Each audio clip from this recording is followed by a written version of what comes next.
Hello everyone, and welcome to the concession stand here on the KB Radio Network. I am your host, Kevin Reed, and this is the spoiler, and I say it again, spoiler review of the 37th film in the Marvel Cinematic Universe.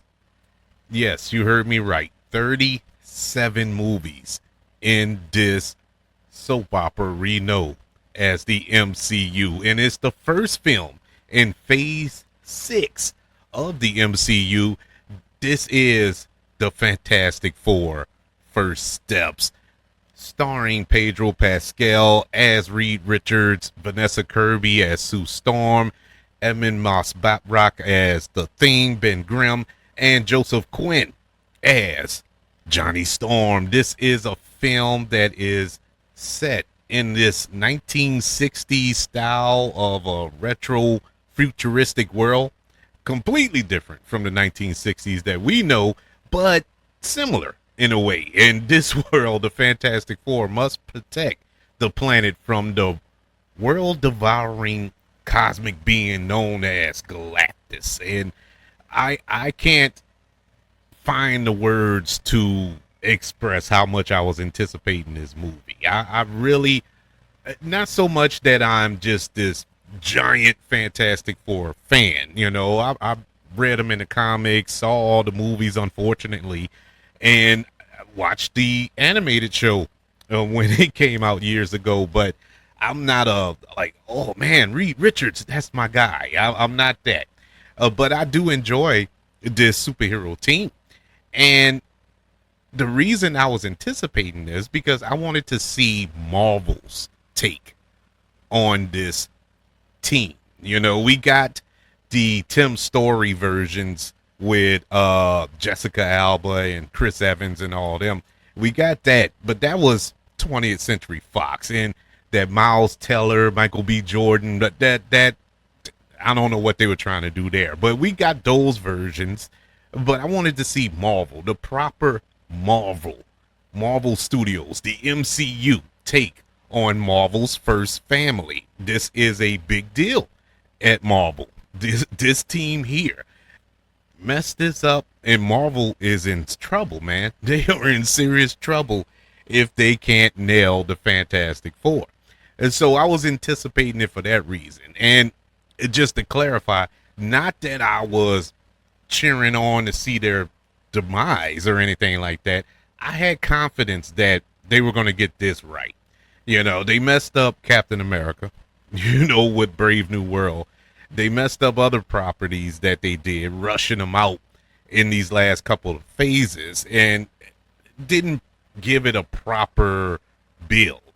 And it messed up the product. You know, people have kind of lost faith in the Marvel Cinematic Universe. So you needed something to jolt some life into this franchise, and especially that this is the last film that's going to lead us into Avengers Doomsday and Avengers Secret War. So we need something to get us excited for that film. Will it be the Fantastic Four First Steps? Once again, this is a spoiler review. I'm going to touch in on spoilers, not full spoil. I'm not going to go beat by beat and drop every Easter egg and every reference that was made in the film. But I am going to talk about some plot points that will travel on to future films in the MCU. So that's why this is a spoiler review. Well, starting off with my initial thoughts, my overall thoughts of this film. I liked it. I really did. I liked it a lot. I didn't quite love it, but I liked it a lot. This is probably one of the best Marvel films they've made in God knows how long. This felt like Marvel. This is Marvel firing on all cylinders with the cast and the action and the special effects and the jokes and all that. It all lands.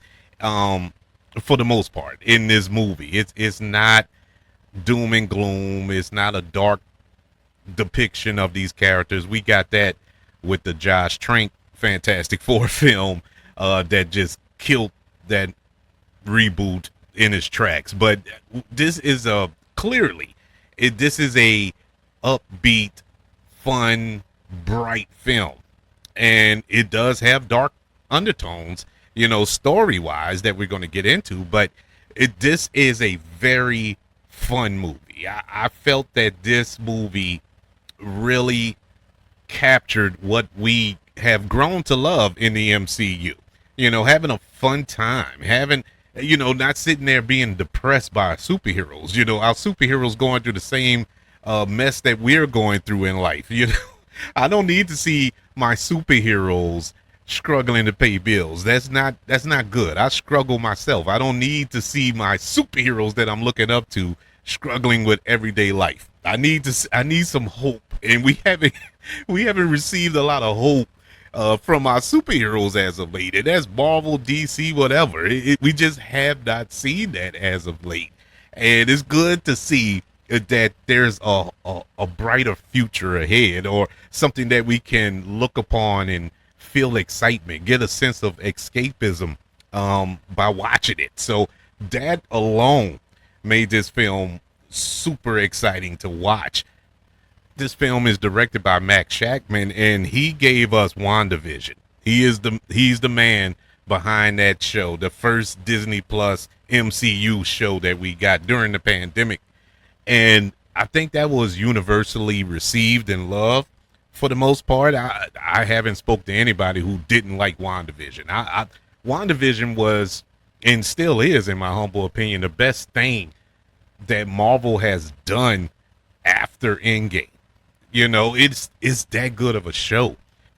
And I'm not saying that's the only thing that was good after Endgame. It was just the best thing, in my humble opinion, to come out. Marvel has had some big swings, and not all of them connected, obviously. But WandaVision, I believe, did on a universal front. And Matt Shakman, being the man behind this film, really got me fueled up. Like, okay, if we're going to get a Fantastic Four set in this alternate universe, in this retro-futuristic world where we saw similar tropes, in WandaVision, and he can kind of expand on and have a bigger canvas to paint on with this film, okay, sign me up. And man, he directed the piss out of this movie.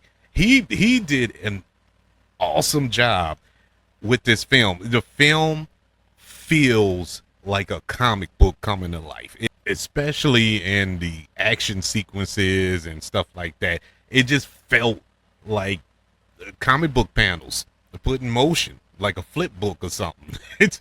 It was really, really good in that aspect. I loved it. Loved the look, the color scheme.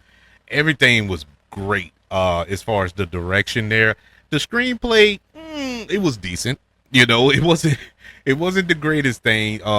Nothing that's gonna make you, no pun intended, scratch the brain. Like Reed Richards would. But this is pretty cookie color of a screenplay. But when you have a basic paint by numbers screenplay, you have to rely on your performers and their performances. And my God, the performances here were amazing. Pedro Pascal as Reed Richards, aka Mr. Fantastic. No pun intended, but he was fantastic. I loved him in his role. And I do this every time Pedro Pascal is cast in anything, whether it's The Last of Us or The Mandalorian, whatever. I always question it, and I don't know why. At this point, you would think I would have learned my lesson, but I haven't. I'm just that dumb. I questioned when he was cast as Reed Richards. I just couldn't see it. It just didn't compute in my mind, him as Reed Richards. Even when the first trailer came out, and it was good. It was a good trailer, all this here. He looked good as Reed Richards and all this here. It still didn't quite get there with me, all the way up to me sitting in the theater and the movie is about to play. And I was like, this is going to, I'm kind of nervous. I'm kind of nervous. But the movie begins, and voila, he is Reed Richards. There is no other Reed Richards that has nailed this character in live action form better than Pedro Pascal. And I know that's not a high bar that he had to clear, but I mean, he just blew everybody out the water. Whoever had portrayed Reed Richards in the past, I thought he did an excellent job as the de facto leader of this family. And I say de facto because the real leader of this family, at least the way this movie was set up, is Vanessa Kirby, Sue Storm. She was the leader. This was her movie. She is the anchor point of this movie, and that is not a negative. Vanessa Kirby, from this performance, from this role, and she has been money and everything. I mean, she was in Hobbs and Shaw. She was in the Mission Impossible films and many other properties that she's been involved with. But this is a star-making role. This is a superstar-making role. Vanessa Kirby, excellent as Sue Storm. I mean, excellent. I don't blame them for shifting the focus on her character more than anybody else in this movie. Even though this is an ensemble film, she deserved to lead. She is the leader, and man, she put the weight of the world on her shoulders and carried it like it was nothing. She was amazing in the role of Sue Storm. Ebon Moss-Bachrach as Ben Grimm, the Thing. I thought he was good. Out of all the characters, at least our Fantastic Four, if you will, he was the one that kind of got shortchanged. You know, Johnny got a good role in here, but Ben Grimm was kind of shoved to the side a little bit. He had a part in this movie. He had a good role in this movie, and Ebon Moss-Bachrach did excellent as Ben Grimm. You can sense him underneath the CGI. It's not one of those, oh, he just did voiceover for it, you know. Like, for instance, his castmate, Pedro Pascal, in The Mandalorian. When you watch The Mandalorian, you know that's not Pedro Pascal under the helmet. He's just doing the voice. And you sense that from that show. Even though I enjoyed the show, I'm not knocking the show, but I'm just saying, you know he's just doing the voice. Here, as Ben Grimm, you can tell that Ebon Moss-Bachrach was on set.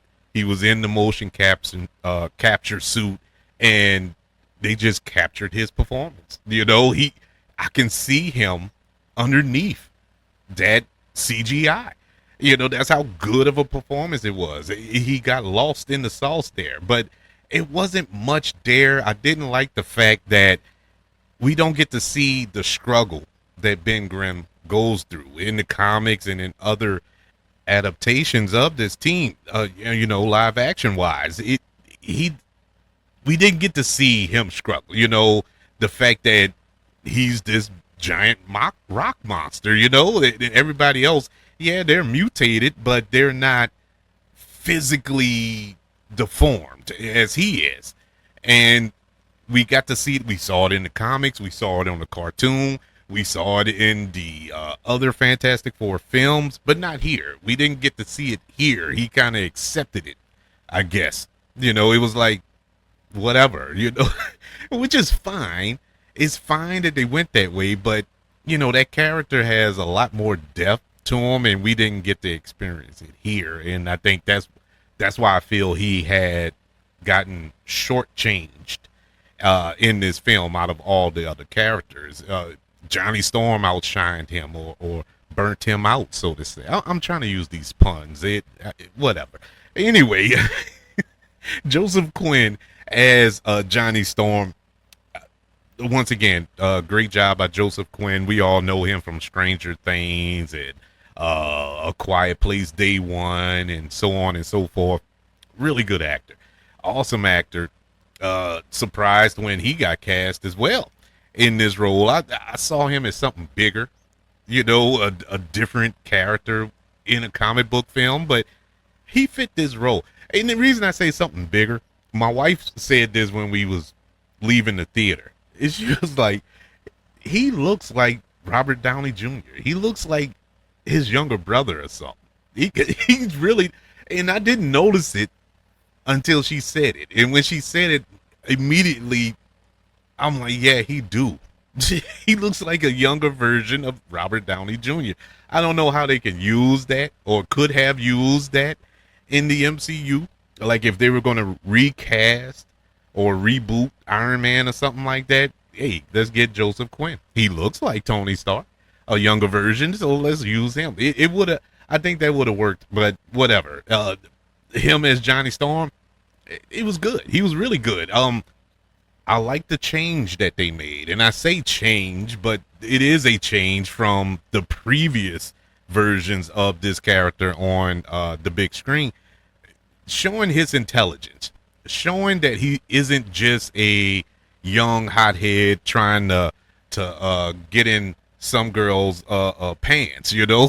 He's just the comic relief or whatever, like Chris Evans was in those movies. No, they actually flushed him out a little bit more. He used his intelligence to the point where he did something Reed Richards couldn't do. He deciphered the language of the Silver Surfer, was able to figure out what the message was that was being sent through the cosmos, and he figured it out. He even learned the language, was able to communicate with the Silver Surfer because he learned it and talked to her, and ultimately helped save the day by doing that. And but I'm like, man, Johnny, go ahead on, bro. He isn't just a flame guy that flies. He actually used his brain. I enjoyed that so much. I was impressed by that and appreciated that turn for that character. Speaking of the Silver Surfer, Julia Garner, who I'm a huge fan of ever since Ozark. Love her, man. Love her. Her as Shalabel, as Silver Surfer. Mwah, great. It was great. And for all the people out there who still get mad talking about Silver Surfer is a man, Shalabel is from the comics, people. Pick up a comic book, man. Please. Please. It's so infuriating because I heard it when I went and saw the movie. I heard it when people were like, oh man, they changed it for, oh man, you know, that go woke, go broke crowd. Oh, they going woke, yeah, making Silver Surfer a woman. She's a woman. There are multiple Silver Surfers in the comic books. Maybe if you read a comic book, you would know that. But anyways, this is who we got, and I think this was the right choice for this film. Shalabel was great, man. Julia Garner was great. The action sequences when she was chasing down this Fantastic Four after they met up with Galactus the first time was whew, that was some excitement, man. The mere fact that the Fantastic Four was going through this wormhole or whatever at the speed of light, and she was able to keep up on the surfboard and catch them multiple times. It was like, man, she is a beast. And they really showed her, showed how powerful she is in this movie. I greatly appreciate it. My knock on it, we didn't get enough of her. And I know this isn't the Silver Surfer movie, but I wanted to see more of her character. Just a little bit, maybe just one scene. I'm not talking about half the movie, giving exposition on her backstory. I mean, just one little scene, kind of get into her motivations. But they did a good job. They did for the little time that they spent with her character. You knew where she was coming from. You knew what she was about. So it wasn't like they left anything on the table or left something open-ended that we had to figure out on our own. No, they did. You know, they did everything, I guess you could say, proper. It's just a personal preference. I wish we would have got a little bit more of it because I was enjoying her character. I was enjoying her performance, and selfishly, I wish I would have got a little bit more. Her boss in this movie, Galactus, played by Ralph how you pronounce his name? Ineson. Uh, oh, I was about to say he's the best depiction of Galactus in film, but that's stupid because technically this is first. I'm not counting that crap in Rise of the Silver Surfer. That wasn't even that was a cloud, so that doesn't even count. But man, what a job! And it's weird because he wasn't in it long. He wasn't in it for the majority of the movie. He was there to pose a threat. He was there to wreak havoc at the end, and he left. That was it. And that's all you can do with Galactus. There's nothing more to Galactus. He just devours planets. That's him. That's it. It's nothing else he could do. And so they used him just right. That was great. And when he was on the screen, bro, especially when he arrived to Earth, loved it. I loved him trampling through the city. The showdown with him and Sue. Once again, showing how powerful she is, able to push Galactus into a wormhole or a black hole, whatever it was that Reed cooked up for him. Bruh, that was powerful. That was a scene. I was getting teary-eyed. I'm like, man. I didn't realize Sue was that powerful. I know she's powerful, but I didn't know she was that powerful, and that was exciting to watch. But it came at a cost because she died, and it was heartbreaking. But me as a comic reader, I knew what was about to happen. There's no guessing here. Of course, this is a spoiler review, so it doesn't matter if I say it, but we know that they have a child in this movie, they being Reed and Sue, and that child is Franklin Richards. And if you read the comics, you know how powerful Franklin Richards is, or how important that character is in Marvel Comics. He is the most powerful being in Marvel Comics.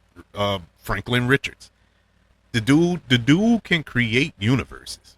He creates it. So him being there at the end, I knew that okay, he's gonna resurrect Sue. And that's what happened, So it didn't really surprise me what had happened at the end, but it was a powerful scene nonetheless. Other characters in this film or other performers in this film, they kind of got lost. I felt, and once again, I'm not trying to sit there and watch a 4-hour movie, but some of these characters I wish we could have got a little bit more from. Walter Hauser, who is amazing, man. That dude is, I don't know what it is about that dude, but I love him in whatever he's in. I mean, from Richard Jewell to a Cobra Kai to him popping up on wrestling. He's a wrestler too, but he's an actor. That TV show, was it a TV show or was it a movie? I can't remember. Him and Taron Egerton. I can't remember. It was on Apple TV Plus, but he was good in that. He just pops up in things, and I don't know, it's different. He has range out of this world. Well, he is Mold Man in this film, and I wanted more. I wanted more because Paul Walter Hauser is so funny. He's so good in everything that he does, and we only got a scene and a half of him, and I wanted to see much, much more of him and Mold Man. I'll touch in a little bit more on that character and how it plays in this film and how it plays with a lot of people who's going to watch this film in a little while. But yeah, I wish we would have got a little bit more of him, but he was great for the moments that we did get. Natasha Lyonne, she is in this film. I can't remember her character's name. I thought she was going to be Alicia Masters, but she's not. But she is kind of a love interest for Ben Grimm. I don't know if that character is from the comics or not. Really don't, but it's fine. It's fine. But in any event, I don't know why I don't know why she was in this movie. And Natasha Lyonne is once again awesome actress. Love Poker Face. Love that show. Loved her since but I'm a cheerleader back in the day, and American Pie, and Orange is the New Black, and all that. Everything she's been a part of, I loved her in. And this was kind of different for her. I almost didn't recognize her in this movie, but she was good. It was just that what is she there for? Ultimately at the end, she really served no purpose to the story.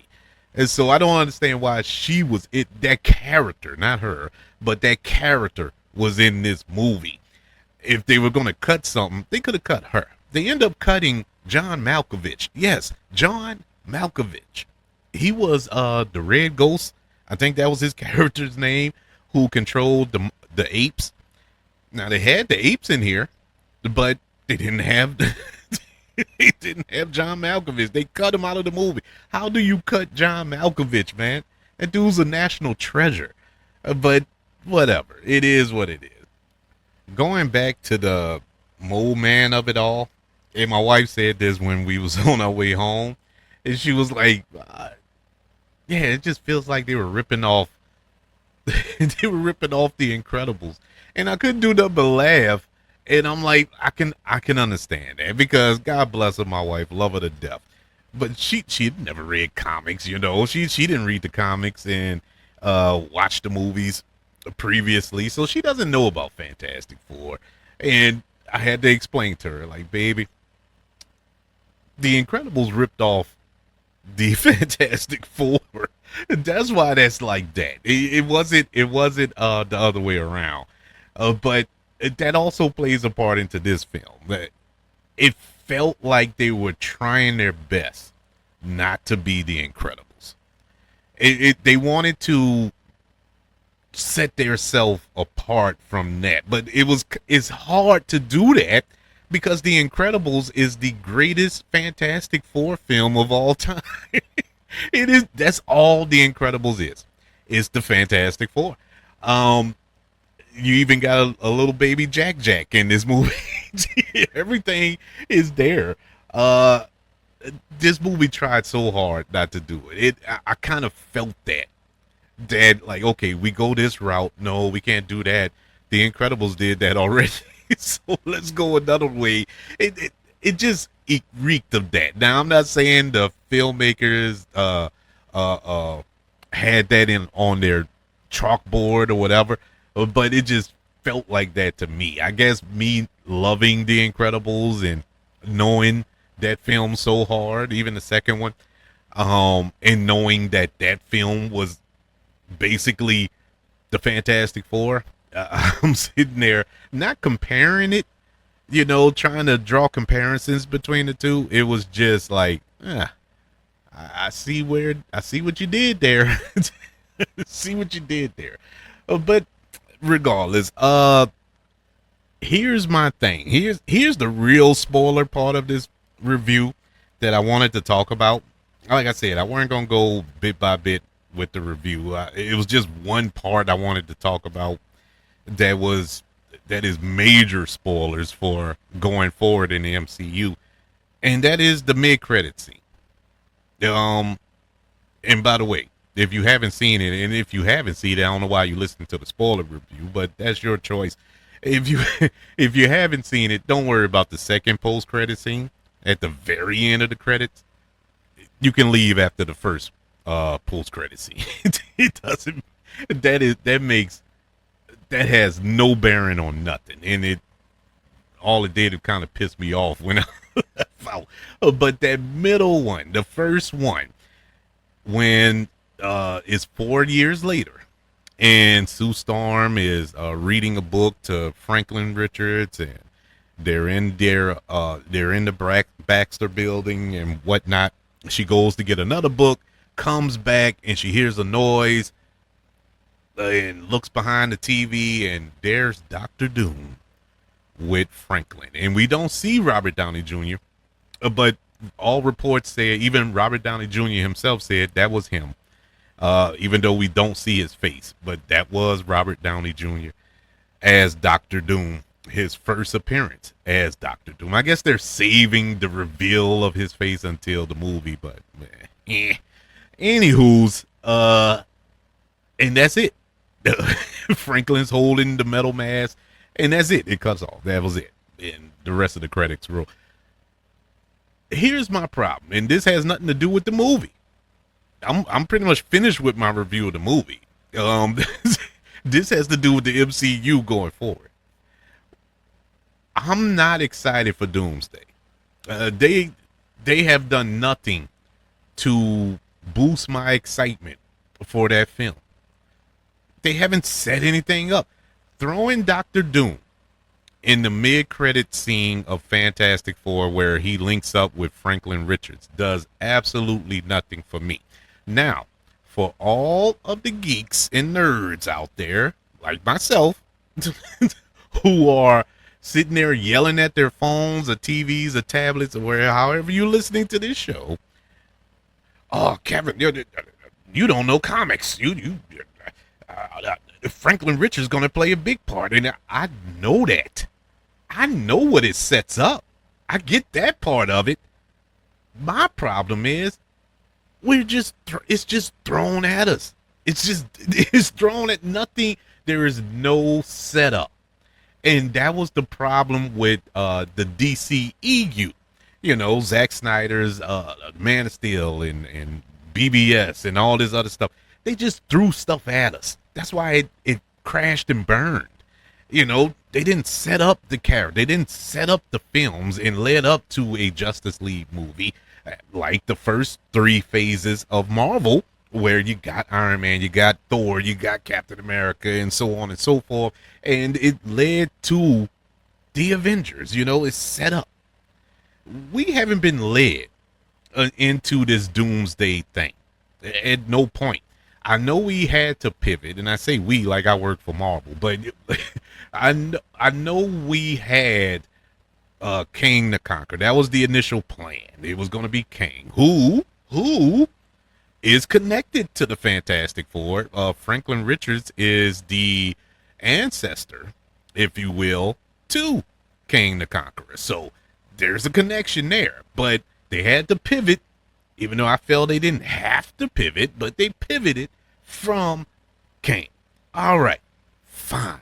Now we went into this Doom thing, and it just thrown at us. Nothing else set up. Doom is not a threat. Do you realize in the comics that Doom is a Thanos level villain? Probably bigger than Thanos in the comics.